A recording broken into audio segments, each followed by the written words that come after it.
Hey folks, it's Pravus. You're never gonna guess where I am right now. I am in beautiful Warsaw, Poland for a very special private event. You see, the folks over at 11-Bit Studios, you know, the same guys who make games like Frostpunk, This War of Mine, some of my favorite games of all time, have graciously flown me and several other content creators out here for a special hands-on preview with Frostpunk 2 and their new upcoming game, The Altars. Now, I know you guys are excited to see some gameplay, and don't you worry, I've got that covered. In this video, I'll talk about both games and show off some footage. But if you'll indulge me, because this was a once-in-a-lifetime type of event, and the 11-Bit team worked so hard to put it all together, I'd like to show off my full experience. I'll include some timestamps in the description down below if you'd rather focus on just one part of the trip. I am so ready for this, but first things first, dinner party. I met up with our group just a couple hours after landing in Warsaw, and that group was much larger than I had expected, maybe 50 or 60 people, large enough that 11-Bit rented a double-decker tour bus to get the full group to our venue. Unfortunately, they hadn't realized that the tour was not optional, so we took the long and scenic route through the city. Fine by me though, my time in Warsaw was so limited, I took every opportunity to see as much as I could. Our restaurant was awesome, complete with authentic Polish cuisine, and yes, that includes pierogies. It was a great opportunity to meet fellow content creators, games journalists, TikTokers, and more, while sipping on custom cocktails based on the games. My personal favorite was The Great Storm, unsurprisingly. But all too soon, 4 hours had flown by and it was time to get a few precious hours of jet-lagged sleep before the big day. Okay, admittedly, too many pierogies and too much vodka last night, but that's okay. That's why I brought these. Let's eat a nice breakfast and get started.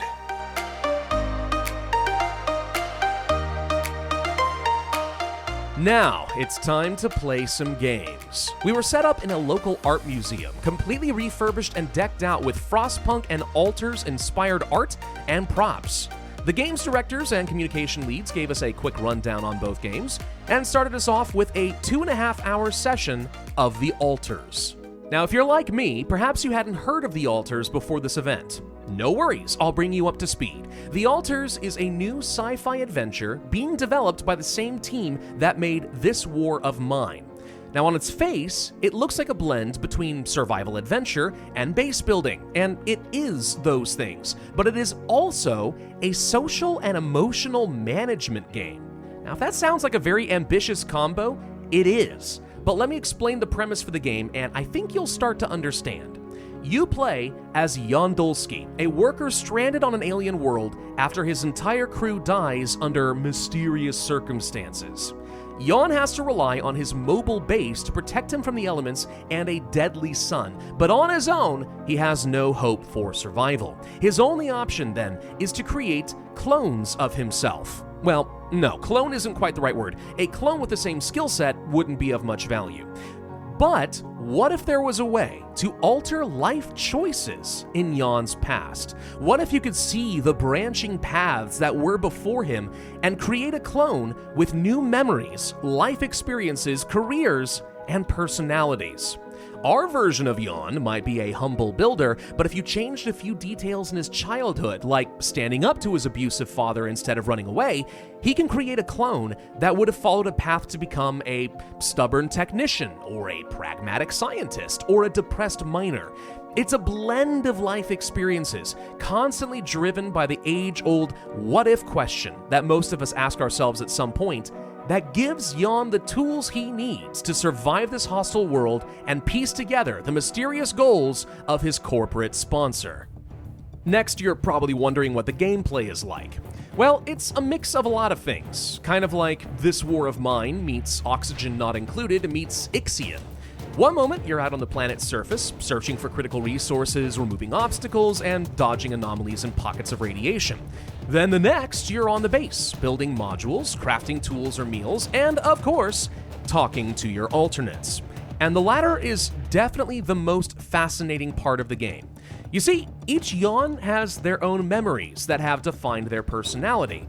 and they don't always mix so well. Keeping them happy and cooperating is a key part of the game, and the larger the crowd, the more opportunities for conflict. So while you might need to create another altar to bring on a key skill set you'll need to survive, you should always be wary that another voice in the mix might cause trouble down the road. It's the kind of psychological twist that feels like an echo of this war of mine, and I am all about it. There are some drawbacks, though. Pacing is an obvious example. The Altars is, admittedly, a slow start. In the version I played, the game spends about 30 or 40 minutes trying to set the stage for the main storyline, the desperate fight for survival, and lay the emotional groundwork that will undoubtedly be used against you later on. But once you create your first alternate, once you can see the social conflict laid out before you, that's when you feel the game's true potential. That's when you're hooked, and you really, really want to know what comes next. I know I do. I think it's also a really big risk to create a game with so many different genres blended together. It's not going to be good enough to be, well, good enough at each element, like survival, base building, management, etc. It really needs to excel at each of them. And at the end of the day, only 2 hours in the game is not enough for me to feel confident that 11-bit is going to meet that target, but it is enough for me to see that all the fundamentals are in place. And I'm definitely intrigued by the what-if premise. It's the social dynamics and the storyline that are going to be the big draw for me. And if 11-bit can knock that out of the park, I'm going to be one very happy gamer. This game is definitely on my watch list now, and I'll be giving it another go once it releases later this year. Alright, back to the main event. Once our session with the Altars concluded, we took a quick break for a delicious lunch, with more pierogies of course, and got set up for the big event, Frostpunk 2. Now, if you followed my channel for a while, you'll know that Frostpunk 1 is easily one of my favorite games of all time. You may also have seen that I played a Frostpunk 2 preview on the channel just a few weeks ago, and from that preview, I saw a lot of comments from people who were worried that Frostpunk 2 wouldn't be able to live up to its predecessor. A beautiful and well-designed game, yes, but just not the same. And I'll admit, I also felt cautious. The demo lacked the story and emotional appeal that made the first game such an unforgettable experience. And playing at a larger scale with thousands of citizens made sense, but lost the intimacy of guiding only a couple hundred through the Great Storm. Did 11-bit still have the secret sauce that made Frostpunk so amazing? Could they replicate it in this new post-storm world? Well, folks, after playing the first chapter of Frostpunk 2's storyline, I am very, very happy to report that all of my fears have washed away. I am firmly back on the hype train, and I'm more excited than ever to play Frostpunk 2 when it releases on July 25th. I'm going to give you a brief look at my experience, and some spoilers are unavoidable if I'm going to fully express why I'm excited for this game. You have been warned. Still with me? Okay, so the version of Frostpunk 2 that I played starts off with a prologue tutorial. It's really more like a puzzle because you need to solve a number of problems very quickly. And if you're rusty, like I was, then you're probably going to die within the first 10 minutes. No, I'm serious. This game reminds you very quickly that this is a difficult experience, and God, I loved it. But if you make it through the prologue, you begin Chapter 1 with a city already established. And it's not just any city. It's New London. It's the city that you built in the first game. About 30 years have passed since the Great Storm, so it looks a little different. And alas, the captain has finally died. You know, the character you played in the first game. But now a new steward is taking the reins, and you've got some big shoes to fill. Almost immediately, you're slammed with a host of problems. The city is overcrowded, food stocks are dropping, and worst of all, fuel is running out for your magnificent steam engine. You have to expand the surrounding Frostlands and search for more fuel, or the city will surely fall. This is where the mechanics showed off in the preview immediately come into play. Gone are the days of placing each individual building in your city. Instead, with such a large population, we have to play at a larger scale. Frostpunk 2 revolves around sprawling districts and transportation hubs. And a couple thousand coal would have been a treasure trove in the first game, but now you'll need 100 times that amount to survive for only a few months. And this is probably going to be the most contentious part of Frostpunk 2. A lot of players, at the end of the day, don't really want the game to change. They want Frostpunk 1.5, a reskin of something familiar that they already loved, but with new scenarios or flavor. The co-directors of Frostpunk 2 know this. They've admitted as much to me, but they wanted to take the risk. Why? Because they didn't want to demean or undermine your accomplishments from the first game, as if none of it mattered. It did. The city survived. And now, it's beginning a new and perilous chapter in a new environment with a new generation. The city has evolved, and the game had to evolve with it. I cannot begin to express how much I respect the developers for this decision. It is a risk, absolutely, but I admire that they were willing to take that risk. Now, getting back to the game. As I said before, it's a new generation. In the first game, your people just wanted to survive. They were even willing to suffer the tyranny of a dictatorship or religious fanaticism, if that's what it took. And, fun fact, Frostpunk 2 actually does take that into account, with remnants of the past extremism still holding sway over the city, depending on your choices from the first game, which is absolutely amazing and ties things together in a great way. But more to the point, as the years have passed and the population has grown, the fear of the Great Storm is now just a distant memory. New generations have arisen that never experienced that terror, so they've begun to demand more from their steward. They want prosperity, they want equality, they want recognition for their hard work. They want a voice.